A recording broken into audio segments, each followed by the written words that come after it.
Ministre débarqué, Michel Barnier censuré, la France se retrouve désormais sans gouvernement depuis 48 heures. Et alors que on nous promettait le cataclysme, le chaos, eh bien le CAC 40, lui, a eu l'insolence de terminer sa séance hier dans le vert et même de poursuivre ce matin encore son rebond.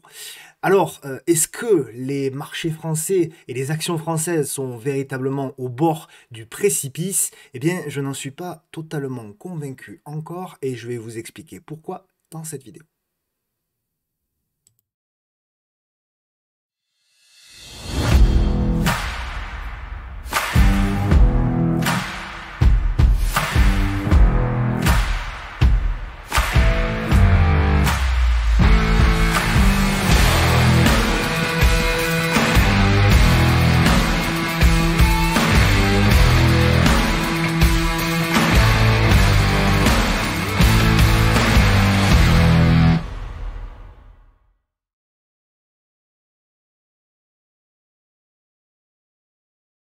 Bonjour à toutes et à tous et bienvenue sur votre nouvelle vidéo hebdomadaire qui s'intitulera cette semaine Le Grand Saut. Comme d'habitude, le petit message d'avertissement qui stipule que le contenu de cette vidéo est à unique but pédagogique et informatif qui ne constitue en rien un conseil, que vous êtes seul responsable de vos investissements et donc de vos trades. Pour me suivre, vous avez tous les réseaux sociaux qui sont indiqués sur cette page. Pensez bien sûr à activer la clochette afin de recevoir une notification sur YouTube dès lors que je publie une nouvelle vidéo. Mes partenaires que je remercie et qui m'accompagnent, me soutiennent, Trade République, bien entendu, avec qui vous pouvez bénéficier d'un cadeau de bienvenue en ouvrant un compte avec le lien en description, l'expertise fondamentale avec Ibou, l'Urutia, l'accompagnement à la gestion privée et enfin ProRealTime qui est le logiciel qui m'accompagne avec toutes mes analyses. Bientôt, vous aurez le plaisir de vous confier mon nouveau partenaire qui est sur les cryptos, puisqu'il y a beaucoup de personnes qui m'ont demandé quel était le partenaire, quel était le courtier qui m'accompagnait pour le trading de crypto-monnaie. Eh bien, je vous ferai part de ce nouveau partenaire bientôt. Au programme donc de cette vidéo, bourse, le grand saut, point d'interrogation. Le point d'interrogation a beaucoup d'importance. Bien sûr, on parlera du CAC et du CAC Small, on parlera de LVMH, donc le luxe et Kering, Stellantis entre les deux, Dassault Systèmes qui a bien poursuivi son rebond, Safran qui a eu une correction, Laurent Perrier. On fera le suivi de Elior, de SMCP qu'on suit depuis un petit moment, qui a bien performé. On parlera encore de ASML Holding et de Swatec qui s'est bien relevé également. Voltalia, Steve qu'on suit, Mersenne, Katana, Pierre Vacances. On parlera également de Worldline qui a eu énormément de volatilité cette semaine.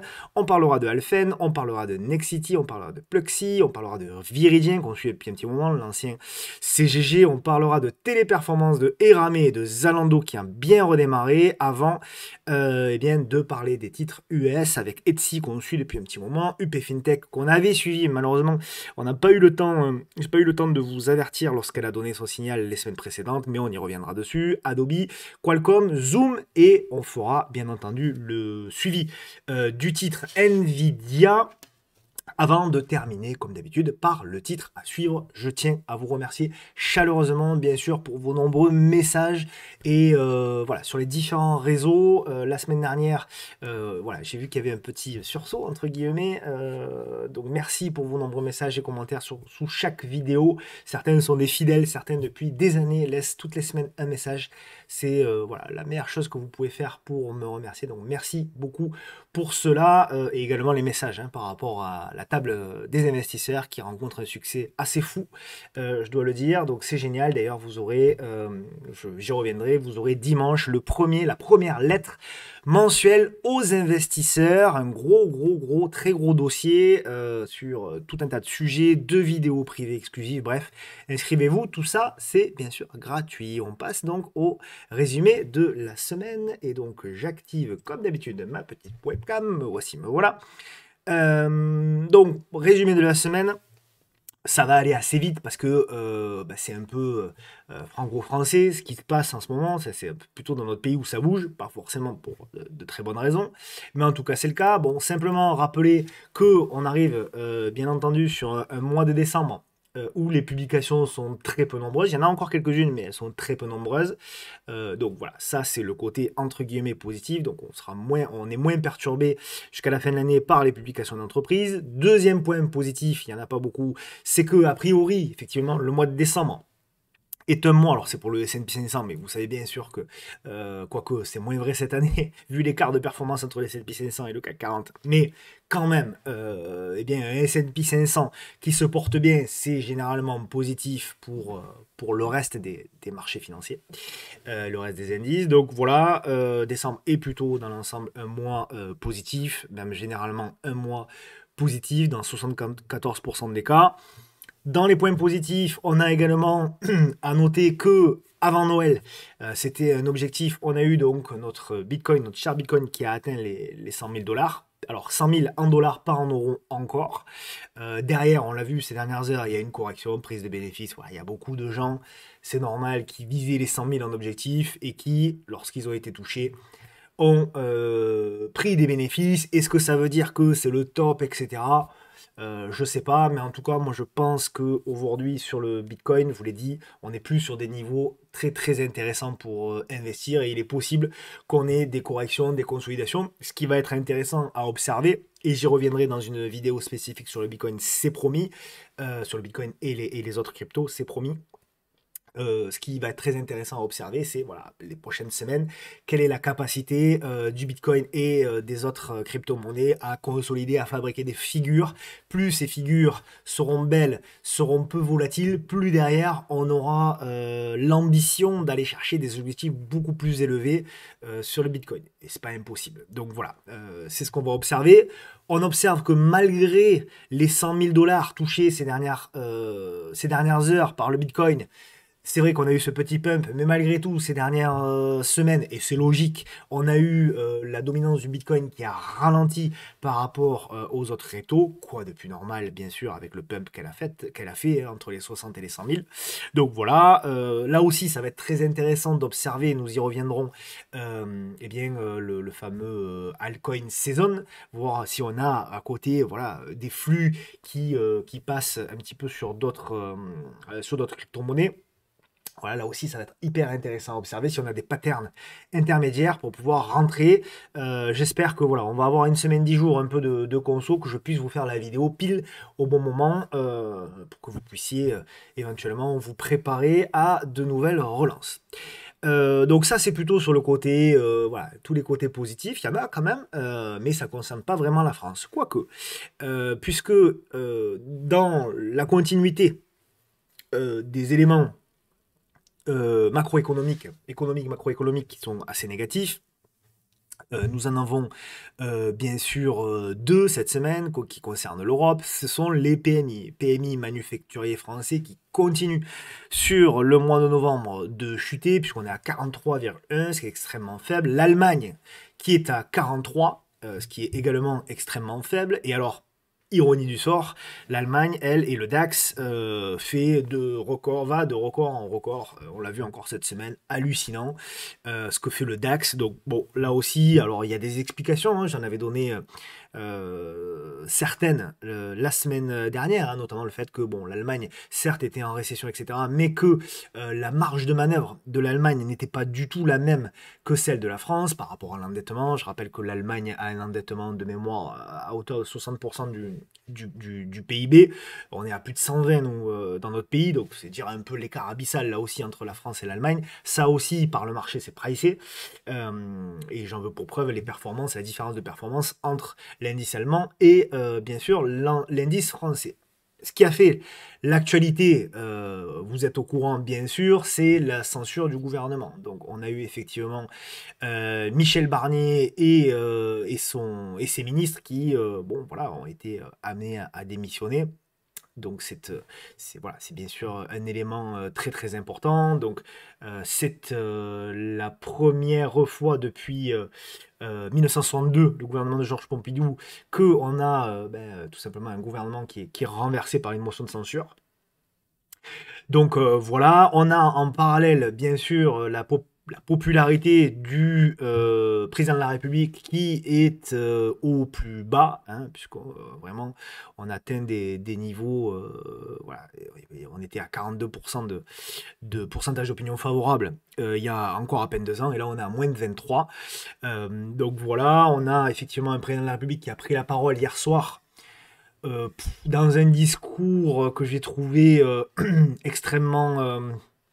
pareil, je fais pas de politique, hein, vous le savez, mais j'ai trouvé que le discours était un peu faiblard. Voilà, j'ai trouvé un président de la République un peu...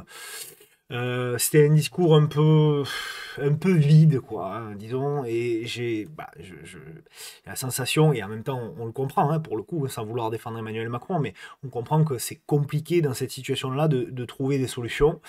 Il va y avoir, bien sûr, un nouveau ministre qui va être nommé. De quelle couleur est-ce qu'il va être?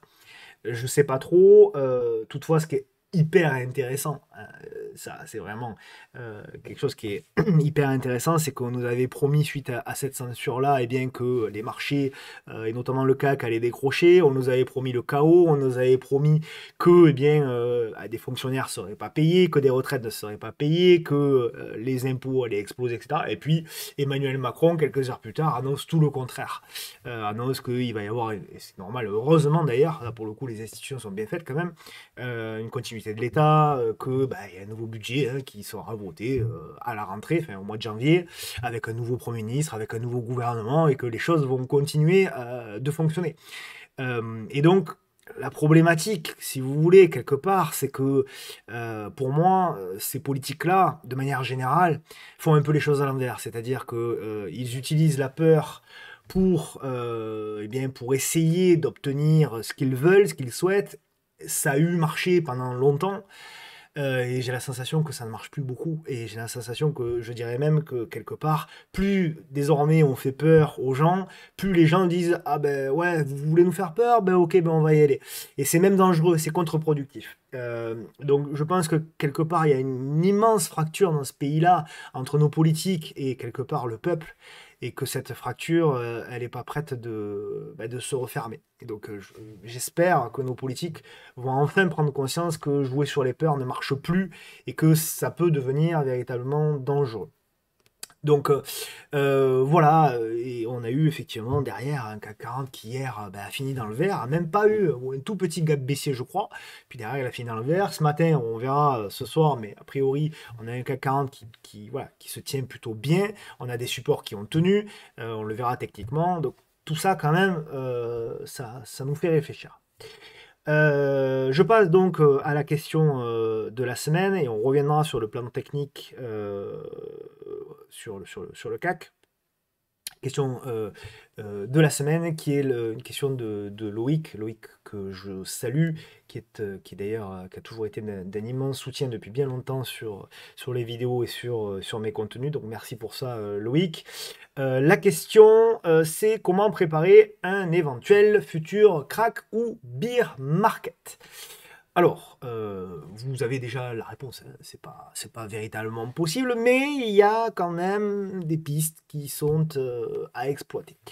Vous remarquerez, vous avez déjà certainement remarqué que les marchés financiers, pour moi, fonctionnent bien sûr avec la psychologie. C'est la raison pour laquelle je suis convaincu que l'analyse technique fonctionne aussi bien, parce que l'analyse technique montre des seuils psychologiques.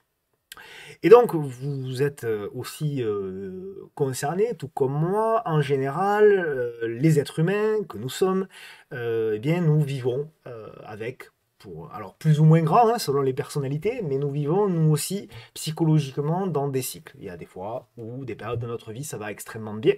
Il y a des périodes de notre vie où ça va un peu moins bien. Et on remarque souvent que, d'ailleurs dans la vie de tous les jours, mais également dans le sport, hein, qui est aussi le reflet de la vie des êtres humains, on a aussi beaucoup de choses comme ça qui sont très cycliques. voilà, des sportifs de très haut niveau qui sont au sommet, puis vont complètement à l'opposé. Je pense à des footballeurs, mais pas que. Et à l'inverse, on a des sportifs qui tombent au plus bas et qui se relèvent et qui derrière cassent tout. Parce que pour moi, la psychologie de l'être humain, et ça rejoint les marchés financiers, pour moi, généralement, les excès sont souvent corrigés par des excès derrière. Et donc, ça, c'est extrêmement intéressant parce que pour moi, ça, c'est quelque chose qui est une constante que l'on rencontre. Par contre, même si cette phrase-là, pour moi, est assez juste, je dis souvent, hein, parce que c'est pas toujours vrai, mais en tout cas souvent, cette phrase-là est assez juste. En revanche, ce qui est embêtant, c'est qu'on ne peut pas véritablement les timer précisément. Alors, je vais essayer de tenter, en même temps, c'est toujours difficile ces vidéos parce que je peux pas rester 3 heures, mais j'essaye de vous donner des pistes à exploiter. On va utiliser dans cette vidéo un RSI. Je présente très rapidement hein, le RSI, je sais à quel point certains l'utilisent différemment, etc. C'est pas vraiment le sujet du jour. Juste pour les débutants, le RSI, le Relative Strength Index, est un indicateur technique qui mesure la force d'une tendance en comparant les hausses et les baisses des prix sur une période donnée. Par défaut, c'est 14 périodes, mais on peut le changer selon l'agressivité que l'on souhaite avoir. Cet indicateur oscille entre les 0 et les 100.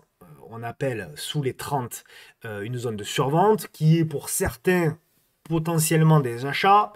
Je dis bien potentiellement parce qu'en réalité c'est même dangereux d'utiliser cet indicateur comme ça. C'est pas le sujet du jour, donc j'y reviendrai peut-être dans une autre vidéo. Supérieur à 70, la zone de surachat, potentiellement pour de la vente. Et la zone de 50, en gros, c'est la zone d'équilibre entre les acheteurs et les vendeurs. Le RSI aide potentiellement à détecter les retournements de tendance. C'est pour ça que je le présente ici. Mais bien sûr, c'est très important, il est plus fiable avec d'autres indicateurs qui vont venir confirmer quelque part ce que nous explique le RSI. Et donc lorsqu'on l'affiche, alors là, sur ce graphique-là, j'affiche le CAC, alors c'est le CAC cash, hein, c'est pas le dividende réinvesti, mais qu'importe, on s'en fiche, on aurait pu prendre le S&P, le Dow Jones, essayez d'ailleurs sur les autres indices, il n'y a pas de problème.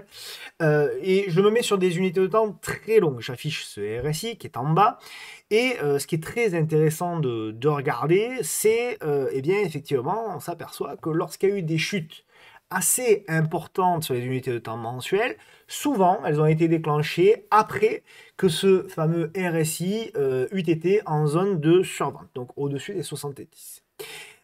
Donc ça, c'est extrêmement intéressant, puisque là aussi, on s'aperçoit finalement que c'est arrivé, les grosses chutes ont eu lieu dans ces cas précis, et que voilà, notamment en 98, en 2008, en 2015 et en 2022, eh bien, nous avons eu effectivement cette situation-là qui s'est reproduite. Donc on a eu des baisses de 35, de 65, de 57, je vois mal, pardon, de 29% et de 24%. Ok, donc ça déjà, voilà, c'est vrai que c'est une constante qu'on retrouve.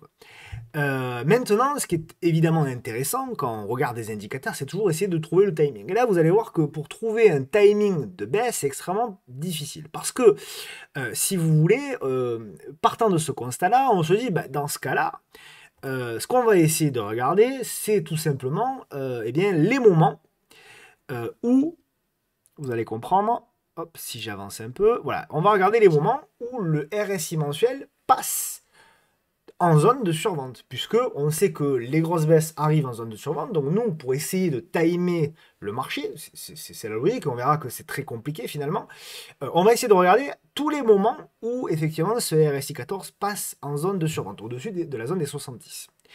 Et donc j'ai tracé, je vous ai mis des flèches de tous les moments où c'est arrivé, où on a eu ce croisement au-dessus de la ligne des 70.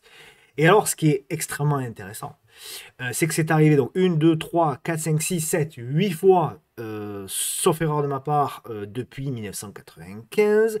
Et ce qui est intéressant, c'est qu'à chaque fois qu'on a eu ce croisement, on a eu derrière à nouveau eh bien, une hausse de l'indice. Alors, les deux dernières fois, c'était des hausses qui étaient moindres, hein, puisque nous avons eu en 2022 une hausse de 2,60%. Ici, on a eu 5,69% ici, mais regardez les fois précédentes, 24, 13, 33, 44, 119 et 175%. Donc tout ça pour vous dire en fait que Oui, effectivement, les excès sont corrigés par des excès, très souvent. C'est vrai qu'en général, on a des gros cracks derrière des phases d'euphorie, ça c'est vrai. C'est une constante qu'on retrouve très régulièrement dans les marchés. Mais en revanche, le timing de la baisse, il est quasiment impossible à détecter, ou du moins, il faut qu'il soit confirmé par un certain nombre d'indicateurs techniques.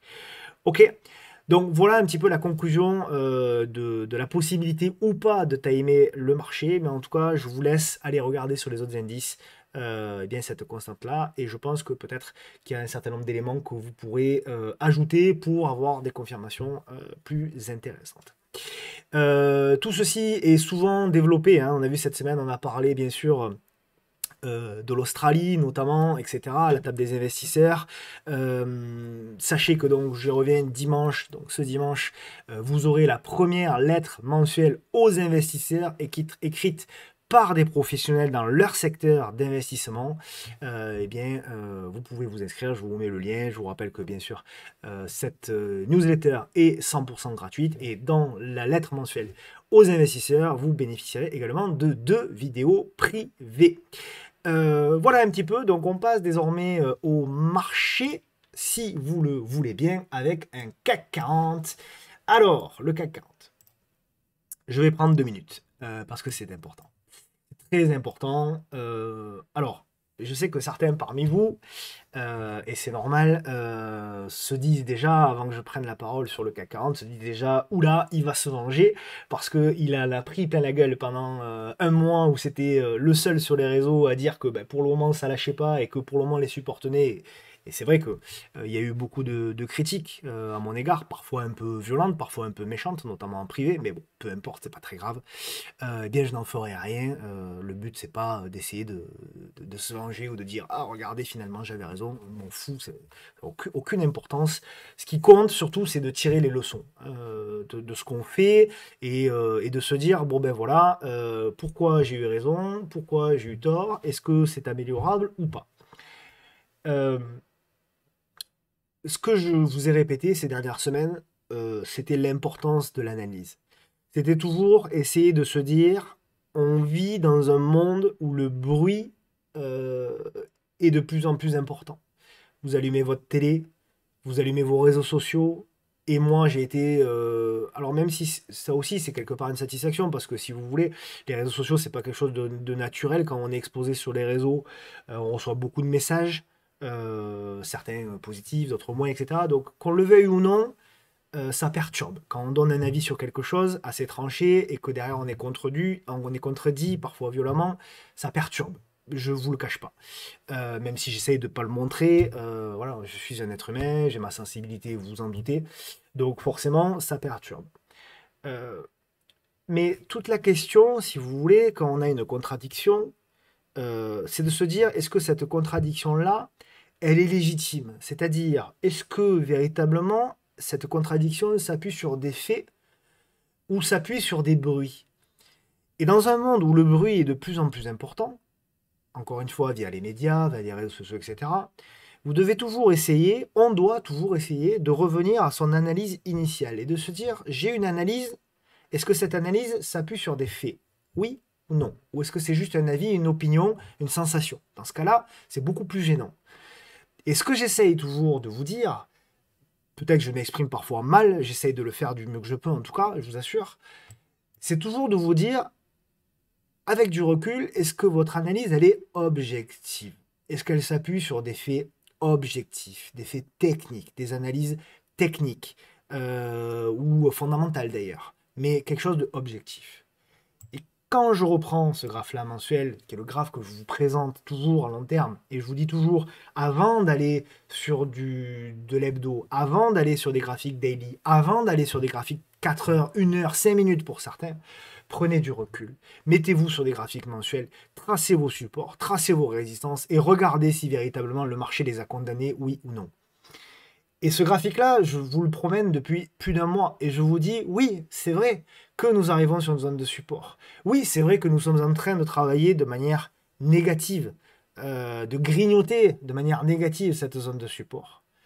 Mais ce que je vous répète depuis des semaines, c'est que à ce stade, et c'est toujours le cas aujourd'hui, peut-être ça changera lundi, j'en sais rien, mais à ce stade, le support n'est pas cassé. Et tant que le support n'est pas cassé, je me suis fait trop de fois avoir, et vous remarquerez que c'est toujours sur les zones de support que tout le monde hurle, euh, mais le signal technique n'avait pas été donné. D'accord? Et lorsque donc du coup je zoome effectivement en unité de temps hebdo, je n'ai cessé de vous répéter, voilà, attention, il y a un double support, il y a le support oblique ici, il y a le support oblique en pointillé qui est là, et on a de la construction, et pour le moment il y a des marteaux qui apparaissent, et oui, c'est vrai qu'il y a du zigzag, oui, c'est vrai que c'est potentiellement dégradé, oui, c'est vrai que c'est pas terrible, oui, c'est vrai que le sens de la tendance était baissière, et que, encore une fois, les gens qui tentaient des shorts, ils avaient raison parce qu'ils étaient dans le sens de la tendance qui était baissière, on est sous la moyenne mobile à 200 jours, on était sous la moyenne mobile à 10 semaines, à 10 mois, etc. Donc ces gens-là avaient raison, d'accord? C'est là aussi qu'il faut bien déterminer le profil, quel est votre profil, parce que c'est d'une importance primordiale. Mais moi, le profil que j'ai et celui de la majorité des gens qui y suivent, c'est un profil plutôt investissement, swing trading éventuellement.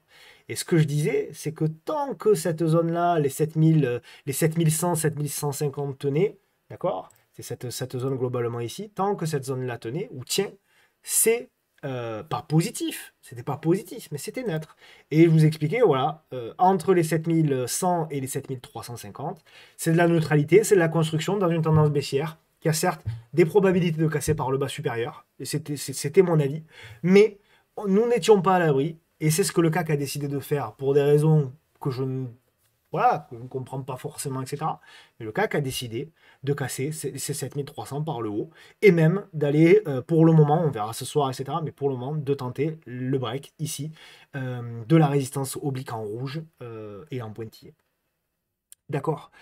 Donc voilà, toujours essayer d'avoir de l'objectivité et essayer aussi de grâce de pas dire voilà, vous aviez tort, j'ai eu raison, etc. C'est pas du tout le sujet, c'est pas du tout voilà, je pense qu'on peut mieux faire que ça pour progresser. Mais juste essayer de comprendre et se dire les prochaines fois, pour ceux qui ont dit ah ben moi j'ai tout shorté, etc., etc., ben de se dire au moins d'avoir une invalidation. C'est-à-dire qu'on peut être short, et je pense véritablement que on pouvait prendre les deux côtés, puisque moi c'était neutre. Pour moi, on pouvait jouer les deux côtés, on pouvait jouer de l'achat à proximité du support des 7150 et on pouvait jouer de la vente à proximité des 7350. Mais tout l'intérêt dans les deux stratégies, c'était d'avoir une invalidation. Une invalidation sous les 7070, on va dire, si on était à l'achat, une invalidation au-dessus des 7350 si on était à la vente. C'est tout ce qui compte. Le reste, c'est du blabla. Le reste, c'est du bruit. Le reste, c'est de l'ego. Le reste, c'est parfois de la méchanceté dans les messages. Mais ça ne nous fait pas gagner de l'argent. D'accord? Donc, ce qui compte toujours, c'est d'essayer de progresser. OK? Voilà, pour cette parenthèse-là, je sais que certains l'attendaient, donc je le fais, et je le fais bien sûr toujours, et c'est important pour moi de le faire dans beaucoup de calme et surtout beaucoup de respect par rapport à toutes les stratégies qui auraient pu être mises en place dans ce genre de configuration, parce qu'encore une fois, les deux stratégies à la vente, à la baisse, ou plutôt dans le troisième cas, qui était le mien, c'est-à-dire à l'observation, étaient judicieuses. Ok, c'est ça aussi qu'il faut absolument comprendre. Donc maintenant, quelle est la suite? Parce que, ok, très bien, machin, etc. Ça a tenu, ok, machin. Mais est-ce que ça y est, le CAC va se retourner? Est-ce que officiellement, on va démarrer une nouvelle tendance haussière, etc. pour aller chercher les 7008, etc. Je ne sais pas, bien sûr, je ne sais pas. Là, on a pour le moment un premier mouvement qui est positif.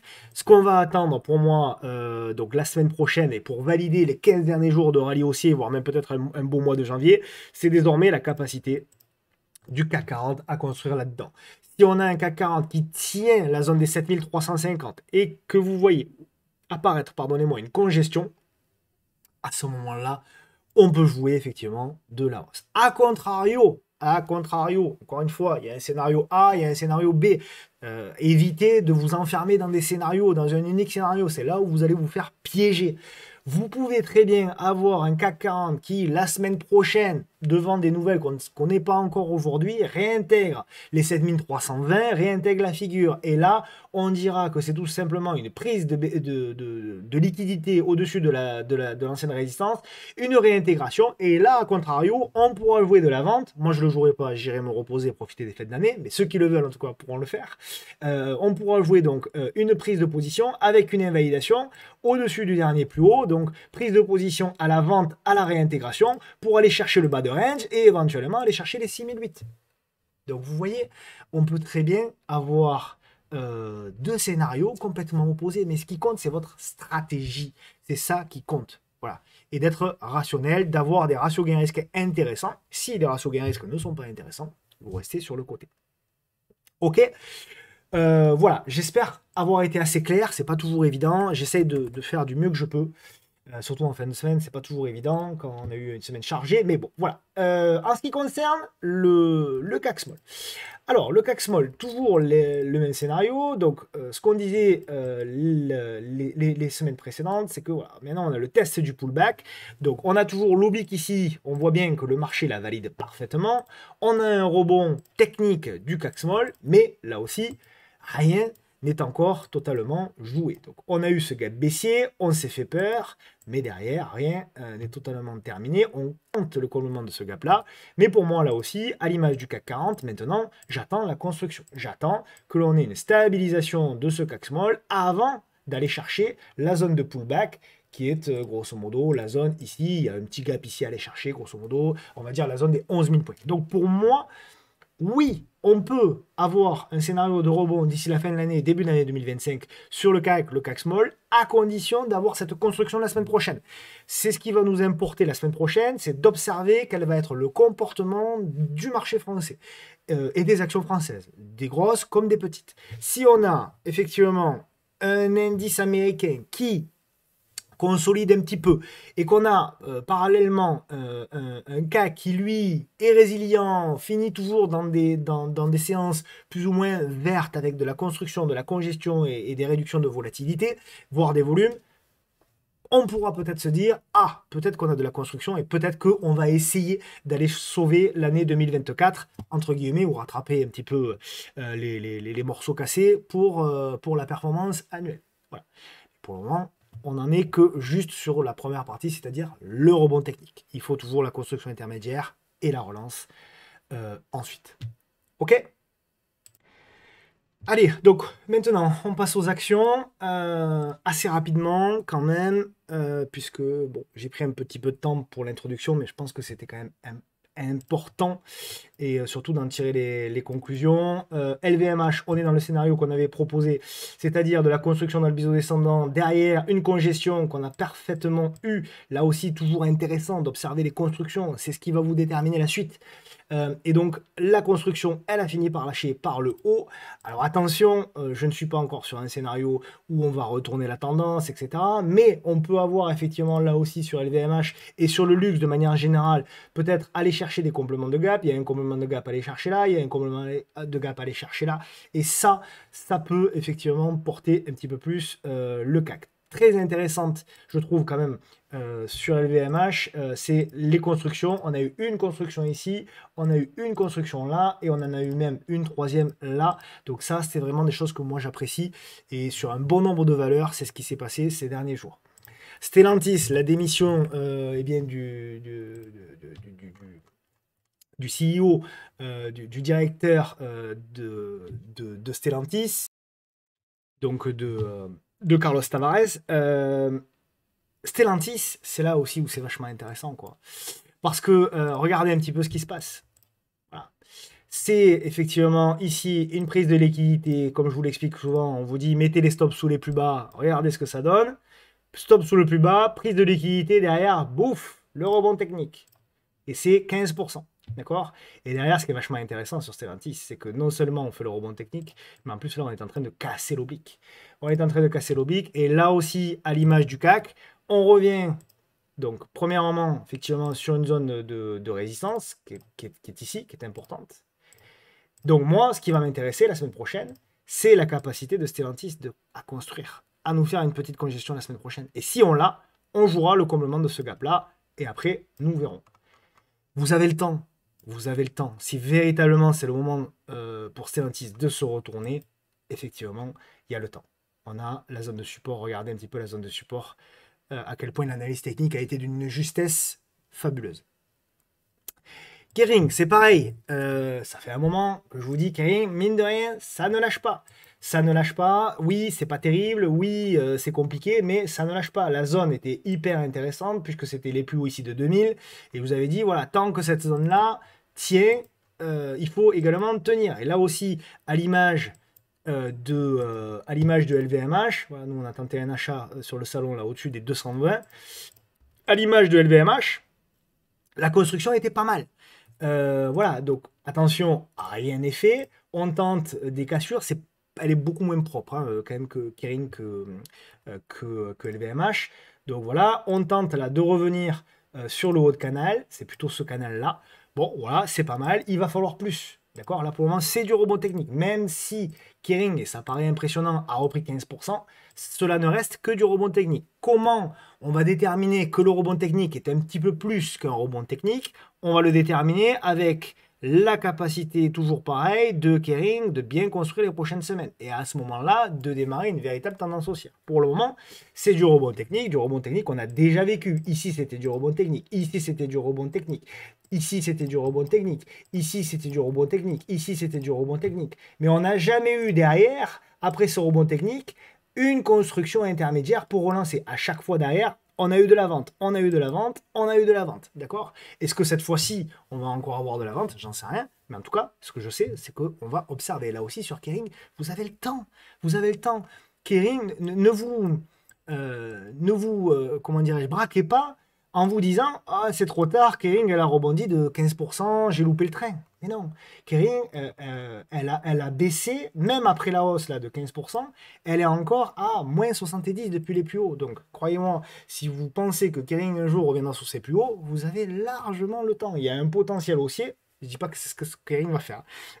Voilà. Mais si vous pensez que Kering va retrouver ses plus hauts, il y a encore de la place, d'accord? Ne serait-ce que pour retracer, allez, on va dire la moitié de la baisse, hein, allez, ne serait-ce même que les 38%, c'est pas énorme, hein, 38% de la baisse, eh bien, vous avez encore, oh, pardonnez-moi, je fais des bêtises, vous avez encore un potentiel de 79-80% si vraiment le rebond est appuyé, d'accord? Donc, voilà, encore une fois, vous avez largement le temps, vous n'êtes pas en retard, loin de là.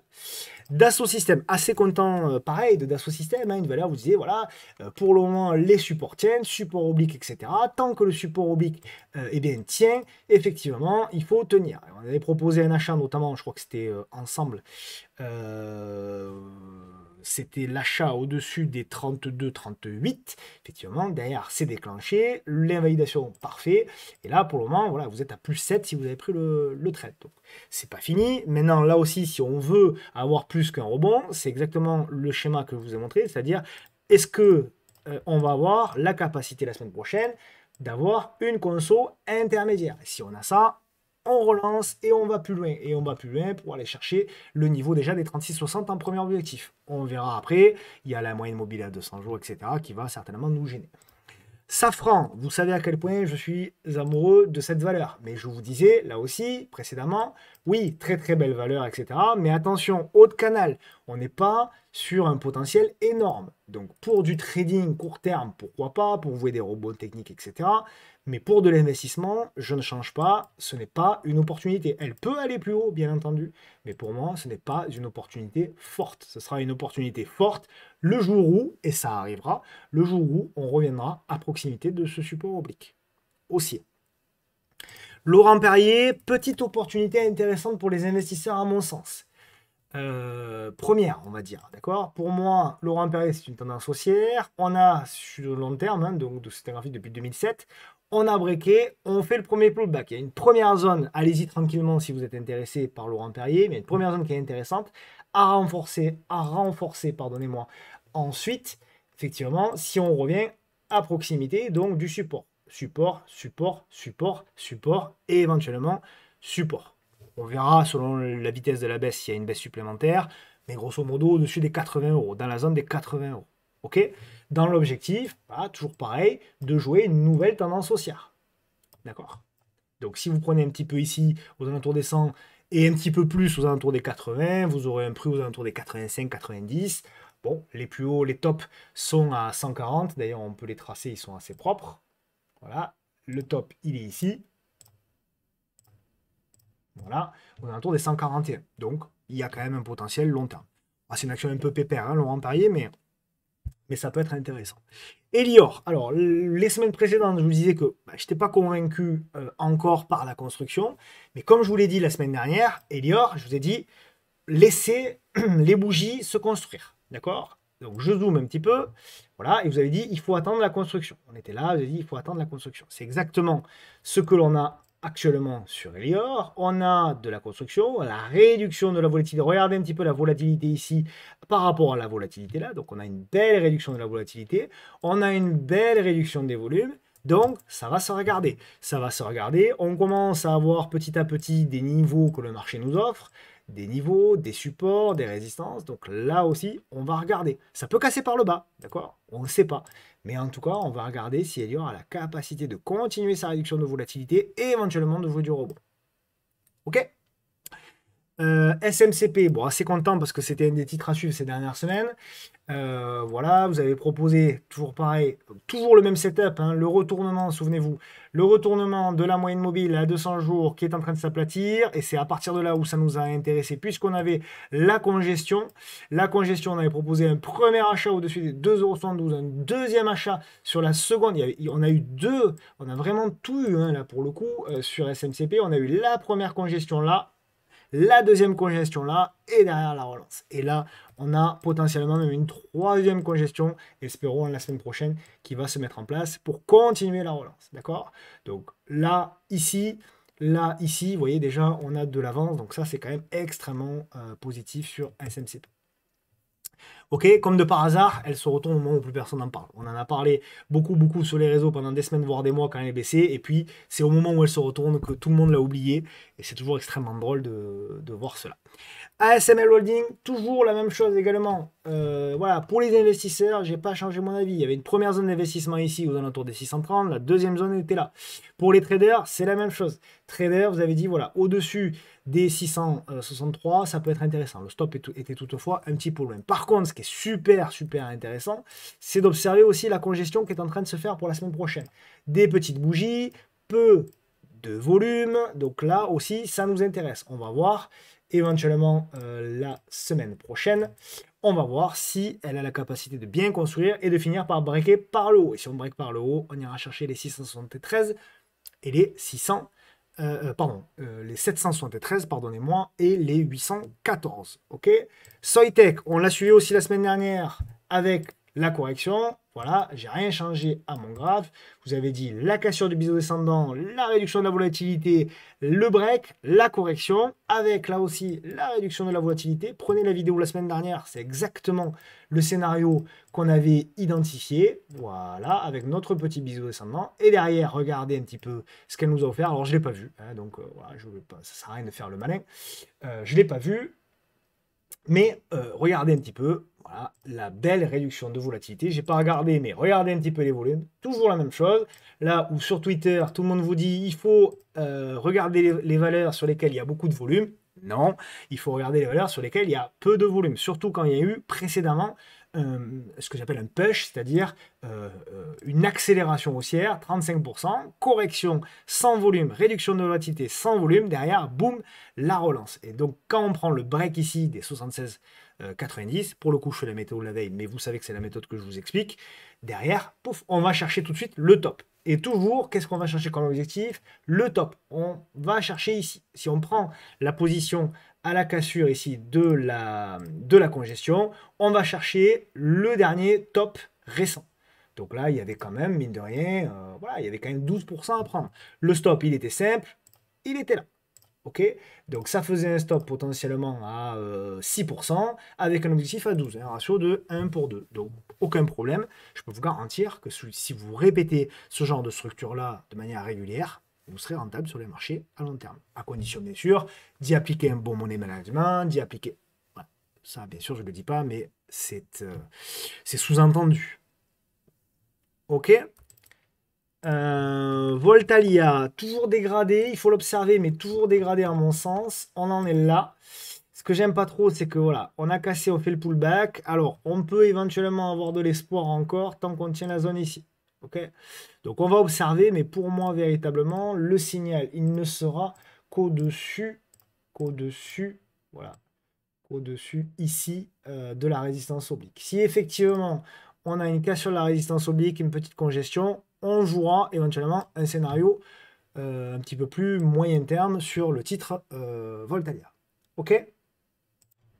On continue donc avec STI que j'ai présenté comme le titre à suivre. Alors je sais plus si c'est la semaine dernière ou il y a 2 semaines. J'ai pas toute ma tête. Ouais, donc toujours pareil, hein, au-dessus donc des 23,6, pourquoi pas. Ça construit extrêmement bien, hein. Voilà, Steve, ça construit extrêmement bien. Donc à suivre, à suivre, à suivre, à suivre. Peut-être un signal au-dessus des 23,6. Pour le moment, il n'y a rien. Invalidation, par contre, faites gaffe si éventuellement on repasse sous les 20,8. D'accord? Donc titre à suivre également les prochaines semaines. Idéalement, il faudrait une nouvelle réduction de la volatilité comme on a eu ici, mais qui n'a pas fini par casser par le haut. Si on a une nouvelle la semaine prochaine, pourquoi pas tenter quelque chose. Mersenne, toujours en difficulté Mersenne. Ce qui me gêne avec Mersenne, c'est que alors elle peut faire du rebond, hein, d'ailleurs c'est ce qu'elle est en train de faire, voilà, avec éventuellement voilà, une figure, bon, une résistance oblique, etc. Mais ce qui me gêne avec Mersenne, c'est que le gros support de long terme, il est plus bas. Voilà, il est plutôt dans cette zone-là. C'est une zone assez large, certes, mais entre les 11,50 et les 15. Donc, je préférerais, elle peut faire du rebond, mais je pense que c'est cette zone-là qui va éventuellement nous intéresser pour jouer quelque chose de beaucoup plus intéressant. D'accord? Donc, investisseur, en tout cas, pour moi, restez plutôt sur le côté. Trader, pourquoi pas, à condition qu'elle nous offre une pattern intéressante à jouer. Katana, des résultats encourageants cette semaine, mais bon, le titre n'a pas non plus fait de l'exploit, mais tout simplement parce que c'est un titre qui est devenu très peu liquide, hein. Voilà, c'est un titre aujourd'hui qui s'échange à moins de 200 000 euros par jour, donc ça, je pense que c'est une problématique pour les fonds. Moi, j'attends toujours cette zone-là, la zone des 4 euros, on va dire, grosso modo. Pour moi, on est au-dessus. Je trouve toutefois que le momentum baissier ralentit, donc ça, c'est plutôt positif. Mais je pense qu'on évolue, voilà, on évolue plutôt dans une figure un petit peu plus large.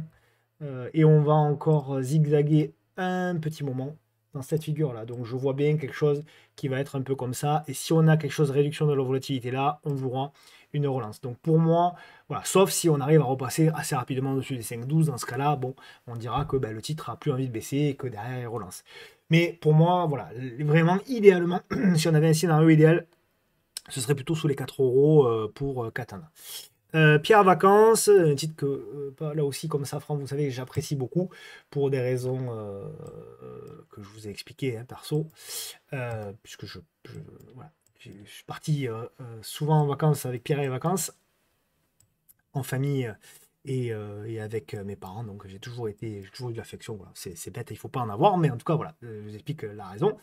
Donc, Euh, il y a du bien et du moins bien. Voilà, il y a du bien et du moins bien. On s'est fait un petit peu peur là, fin novembre. On est revenu tenter le support ici des 1,25. La résistance est toujours la même, c'est 1,48. Entre les deux, c'est de la neutralité. Donc il va falloir arriver à breaker pour pouvoir relancer. Donc, vraiment, je suis très très neutre sur Pierre et Vacances. Par contre, au-dessus des 1,50, je pense que si on break, il y aura des choses à tenter. WLN, donc bon, quelle volatilité, incroyable, incroyable volatilité, mais alors beaucoup de volatilité, c'est vrai. Donc on refait effectivement là c'est pareil, on avait proposé un achat, alors je sais plus si c'était sur le salon ou avec vous, peu importe. Mais avec le faux breakout, hein, ceux qui l'ont vu. Donc cette semaine, on a eu effectivement des rumeurs de rachat. Donc on a eu le fameux pump, d'accord, un titre qui a pris dans la journée plus de 20%. Derrière, le lendemain, démenti. Paf, pullback. Et on ne s'est pas arrêté n'importe où, hein. Regardez un petit peu la précision de l'analyse technique. Voilà. Pile sur le range, le haut de range. Et derrière, on tente de relancer. Donc, hyper intéressant. Ce qui est dommage, quelque part, c'est, ben voilà, si on remonte le stop un peu vite, on se fait démonter. Par contre, on va essayer de voir ce qui vraiment... J'aimerais beaucoup qu'on ait là aussi une belle réduction de volatilité pour pouvoir jouer la relance. Moi, c'est un titre, vous le savez, qui m'intéresse. Tant qu'on reste au-dessus des 6,74 €, je pense que c'est un titre qu'il faut continuer de surveiller de très très près. Alphen, vous savez aussi que c'est un titre que je surveille de très très près, car la construction arrive à, pour moi, une conclusion, quelque part, puisqu'on a ce biseau descendant. Il faudra, pour retourner la tendance, et on en est loin, dépasser les 13,88 €, 90.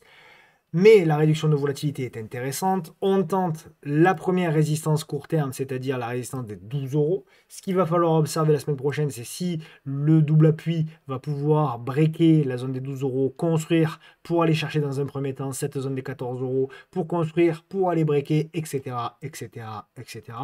Donc pour moi, c'est toujours un titre à suivre, à condition, pour les court-termistes, de tenir les 11 €. Tant que Alphen se maintient au-dessus des 11 €, pour moi, on a encore de l'espoir. Ça reste un titre baissier, ça reste un titre dégradé, y compris fondamentalement.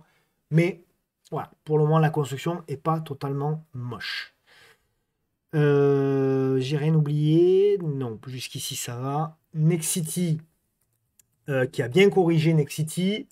Donc là aussi, par contre, ce qui est extrêmement intéressant sur Nexity, c'est ça. On avait effectivement résistance de la moyenne mobile, résistance de la moyenne mobile à 200 jours, résistance, cassure, appui ici, appui ici. Extrêmement intéressant Nexity.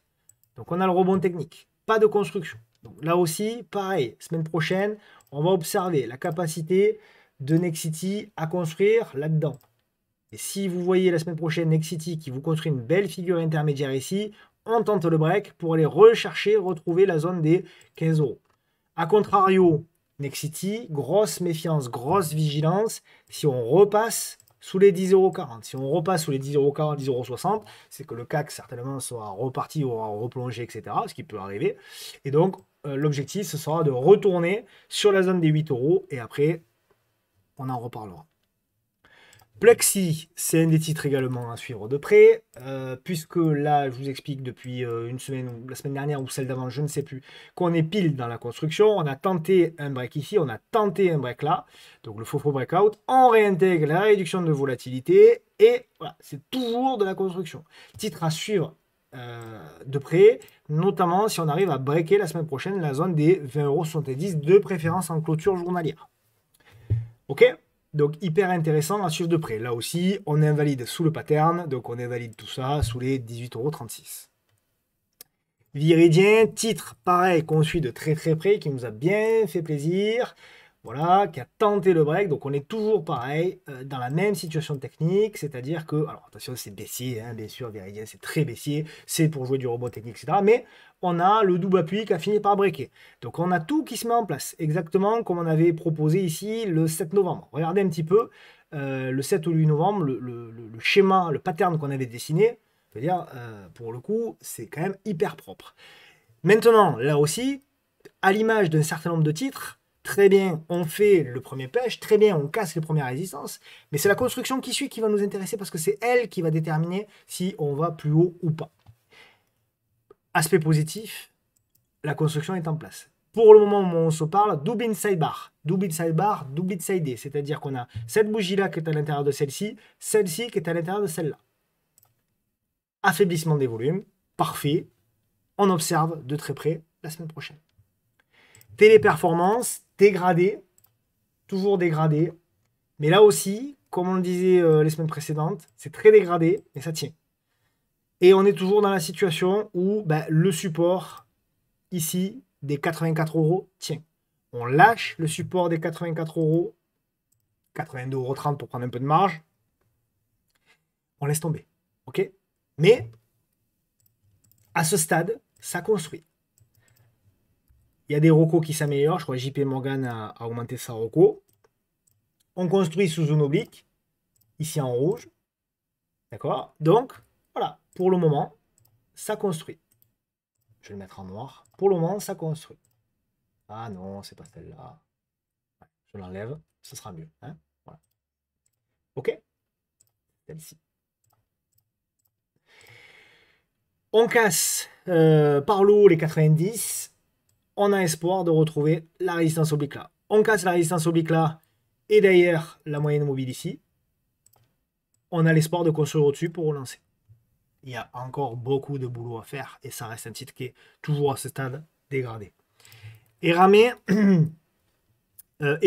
par contre, c'est compliqué, je trouve. Elle a du mal. Alors, voilà. Pour moi, le support ici, il y a un autre support là, ok, là, le support de 2021. Mais pour l'instant, c'est un peu faiblard. Le seul truc qui est positif pour du trading, c'est que voilà, on a ce biseau descendant. Ok. Donc on a potentiellement un petit signal. Ok. Donc pour du trading, achat potentiel, effectivement, donc là nous y sommes, hein, au-dessus on va dire des 50,45. Le stop d'invalidation ici. On va chercher potentiellement d'abord l'entrée de gap qui est là, aux alentours des 55,20, et ensuite on ira chercher les 58. Ok. Donc le ratio est bon, mais ça reste quand même de la contre-tendance. À noter que vous avez un gros gap ici également, potentiellement, à aller retrouver. Zalando, qu'on a pas mal accompagné également dans les analyses ces dernières semaines. Voilà. Nous, idéalement, ce qu'on attendait, c'était un retour sur la zone des 25. Donc, on espérait idéalement pour avoir un meilleur ratio que le pattern ici soit ici. On ne l'a pas eu. On ne décide pas toujours, par contre, ce qui est vrai. Et je sais que beaucoup d'entre vous l'ont pris, ce pattern. Donc, bravo à vous. Je ne suis pas concerné, comme d'habitude. Je prends toujours les trucs qui ne marchent pas, moi. Mais, mais en tout cas... Mais en tout cas, le pattern était très beau. Et là aussi, regardez, vous l'avez vu, le double top, le double triple top, magnifique. Réduction de la volatilité, réduction des volumes, là aussi, comme d'habitude, un classique. Et derrière, on break, le petit pullback et on relance. Donc bravo, là aussi, hein. Voilà, le genre de choses qu'on aime, qu'on apprécie. Achat au-dessus des 27,94. Stop sous le pattern. D'accord, et on va donc ça fait un stop à 6%, ça veut dire qu'on va chercher 12% à minima, et regardez, on est allé chercher jusqu'à 22. Donc lorsque vous avez touché votre premier objectif de 12%, qu'est-ce que vous faites? 12%, 12%, 12%, c'est là. Donc l'objectif à viser, il était là. Lorsque vous touchez votre objectif, tout simplement, après selon vous, hein, selon votre profil, selon votre exposition, etc., vous remontez votre stop légèrement au-dessus de votre prix d'achat. Vous prenez une partie de vos bénéfices, un quart, la moitié, les trois quarts, ça c'est à vous de voir. Et le reste, vous accompagnez. Vous pouvez accompagner avec éventuellement au-dessus. Voilà, vous pouvez aussi accompagner sous la moyenne mobile à 10 jours, etc., etc. Bon, ça après, chacun a ses techniques. Est-ce que je n'ai rien oublié? Je ne crois pas. Je passe aux États-Unis. Alors souvent on me dit parle plus des États-Unis. Et oui, mais je sais, mais le problème, déjà j'en parle plus qu'avant, puisqu'il y a quand même maintenant 6 titres hein, US. Et j'essaierai de vous faire une vidéo spéciale US bientôt, mais voilà, lorsque je demande des titres, 90% des titres qui sont demandés sont des titres européens voire français. Donc j'essaie toujours de me fondre avec ce qui est demandé par la majorité. Ok? Mais je sais qu'il y a des très beaux titres aux États-Unis, je le sais, je le sais, je le sais. Etsy, donc ça fait un moment qu'on la suit aussi, avec le biseau descendant, la réduction de volatilité. Donc on a eu le premier push, toujours pareil, premier push, ça c'est positif. Belle réduction de volatilité aussi derrière. Maintenant, là aussi, pour le moment, ce n'est qu'un premier push. Il va falloir tenir cette zone-là. Donc si Etsy, la semaine prochaine, arrive à tenir cette zone-là, arrive à congestionner, on joue la cassure. D'accord? Invalidation de tout ça, pour moi, si on revient sous les 51 $, grosso modo, pour moi, ce ne sera pas terrible. UP FinTech, on l'a suivi aussi. Souvenez-vous, dans la grosse figure de long terme, ouais, voilà, elle était là, le biseau descendant, avec l'aplatissement de la MM200. Malheureusement, j'ai pas eu le temps de vous en parler. Je l'avais vu, mais malheureusement, voilà, elle a fait, c'était le vendredi 27, elle avait tenté ici, donc pour moi c'est trop tôt pour vous en parler, mais malheureusement, le vendredi suivant, on était là, donc elle avait déjà pris 136%. Donc pour moi, je voulais surtout pas vous en parler pour éviter que vous restiez piégés. Par contre, je vous en parle maintenant, parce que effectivement, à nouveau, on a des choses qui se mettent en place. Voilà. Ok? Donc, à suivre de très près, avec également la congestion qui est ici. Donc, pourquoi pas? Alors, attention, je ne connais pas le titre fondamentalement, toujours pareil. Voilà, vous faites attention, etc. Moi, le but, c'est pas de vous dire je ne fais aucune recommandation d'achat. Moi, le but, c'est vous me parlez d'un titre, très bien. Je vous fais l'analyse technique, je vous propose un plan. Un plan que vous pouvez appliquer, modifier, ne pas suivre, suivre, c'est vous qui décidez. Mais moi, en aucun cas, je me permettrai de faire des recommandations. Je vous dis juste, si vous êtes intéressé, que vous n'avez pas de plan, si vous voulez absolument acheter du Pay FinTech, que vous n'avez pas de plan, ben, vous en proposez un que vous pouvez ajuster en fonction de vous. Voilà, c'est tout. C'est assez simple, hein. Bon, il y a encore, heureusement, une très large minorité qui ne le comprend pas. Mais, en tout cas, je ne cesse de le répéter. Je ne fais pas de recommandations, je ne suis pas là pour conseiller quoi que ce soit. Je préfère faire de la pédagogie, c'est beaucoup plus intéressant d'ailleurs qu'autre chose. Donc voilà, grosso modo, ça peut être intéressant en appliquant ce plan-là avec un stop. Alors ça va vite, hein, c'est un stop à 12%. Par contre, on peut viser 21, 22. Donc en termes de ratio, c'est pas mal. Et le TP numéro 2, il peut être intéressant également. Adobe, Adobe. Donc pas mal, Adobe. Pour du long terme, non. Parce que pour moi, les zones, elles sont plus basses. Par contre, ce qui n'est pas inintéressant, c'est la construction. Voilà. On a une belle construction, une belle figure qui est en train de, voilà, donc de se jouer. Donc soit achat sur repli pour jouer ce genre de choses, soit achat sur cassure pour jouer ce genre de choses. À vous de voir.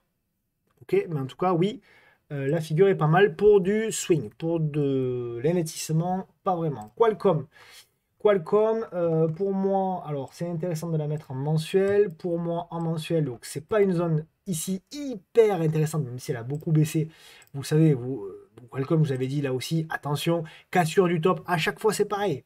On vous dit oui, les cassures du top, il faut acheter. Non, cassure du top, regardez un petit peu les corrections que vous mangez. D'accord? Derrière, c'est correction 40%. Derrière ici, cassure du top, correction de 33%. Donc si vous voulez éviter d'acheter les cassures du top. Par contre, sur repli, oui, vous avez une première zone qui peut être intéressante, par là, on va dire, qui correspond en plus au plus haut ici de février 2023. Et ensuite, surtout, la grosse zone pour les long-termistes, qui sera une belle zone d'opportunité, sera à proximité du support oblique. Voilà. Ok? Là, honnêtement, la figure, elle ressemble à rien, c'est pas propre, même pour du swing, etc. Alors, je dis pas qu'elle va pas aller plus haut, c'est parce que je dis juste que le pattern, pour moi, n'est pas véritablement de qualité. Ok? Zoom, on en avait pas mal parlé il y a quelques temps, voilà. Suite à l'aplatissement, alors c'est une action que moi j'avais beaucoup tradé en 2020, qui a énormément chuté. Mais ce qui était intéressant là aussi, c'est toujours le même setup, le setup de la moyenne mobile. Moyenne mobile qui est baissière, baissière, baissière, baissière, baissière, baissière, baissière, baissière, qui s'aplatit, s'aplatit, s'aplatit, et est en train de se relever. Est en train de se relever avec ce qu'on avait décrit, la congestion ici au-dessus. Derrière, on break, on va chercher les objectifs qu'on avait déterminés, 1 et 2. Très bien, maintenant, là aussi, il faut continuer de la suivre parce que ça, c'est une pattern qui n'est pas inintéressante. Donc là aussi, la semaine prochaine ou les prochaines semaines, si on a la congestion et la cassure par le haut, on peut tenter quelque chose. Et avant de passer au titre à suivre, Nvidia. Nvidia, pour moi, c'est toujours la même analyse, un peu entre les deux, c'est-à-dire point positif, ce support-là intermédiaire a bien réagi, mais pour moi, voilà, c'est un petit peu une figure qui est une figure de construction de congestion. Donc je pense encore une fois qu'on est en train de construire une figure qui va être longue. Je pense que sur les grandes capitalisations américaines, on va avoir du zigzag pas mal dans les prochaines semaines. Et Nvidia peut-être sera également concerné. Donc pas acheteur sur Nvidia, ni en swing trading, ni en long terme. On verra sur repli. Et enfin, le titre à suivre, oui, Maison du Monde, titre baissier, qui se reprend bien. Malheureusement, je voulais vous parler. Alors, c'est très baissier, hein, on est sur les plus bas historiques, de mémoire, les plus bas historiques, oui. Mais je trouve que voilà, c'était pas mal. Alors, je voulais vous parler de la cassure ici, mais bon, hier, il y avait une cassure, il y avait eu un break qui avait été fait ici.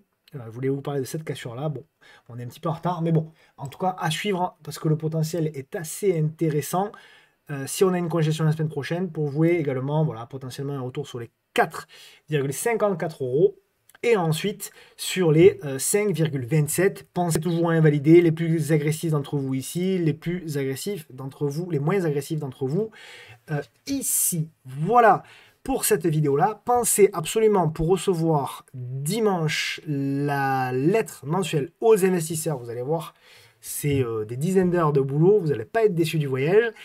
Pensez à vous inscrire à la table des investisseurs. Je vous mets bien sûr le lien dans cette vidéo. Voilà, je vous fais un gros bisou. Je pense bien fort à vous. Prenez soin de vous, prenez soin de vos proches. Certainement, sur la fin de l'année, je vais ralentir un petit peu. J'ai envie de profiter des fêtes parce que vous le savez, cette année a été chargée en termes de masse de travail. Il y a eu beaucoup de projets qui ont abouti. Il y en a encore de nouveaux qui arrivent. Je vous en parlerai début janvier avec encore une fois voilà, des choses gratuites qui arrivent et qui, je suis sûr, vont beaucoup vous plaire. Donc voilà, ça demande beaucoup de travail et je pense que pour être frais et à peu près qualitatif, on va dire, pour le début d'année prochaine, il me faudra certainement souffler un petit peu. Voilà, je vous embrasse bien fort, je pense bien fort à vous. Merci encore pour vos encouragements, merci de prendre le temps grâce à ces vidéos et dans les commentaires et dans les réseaux.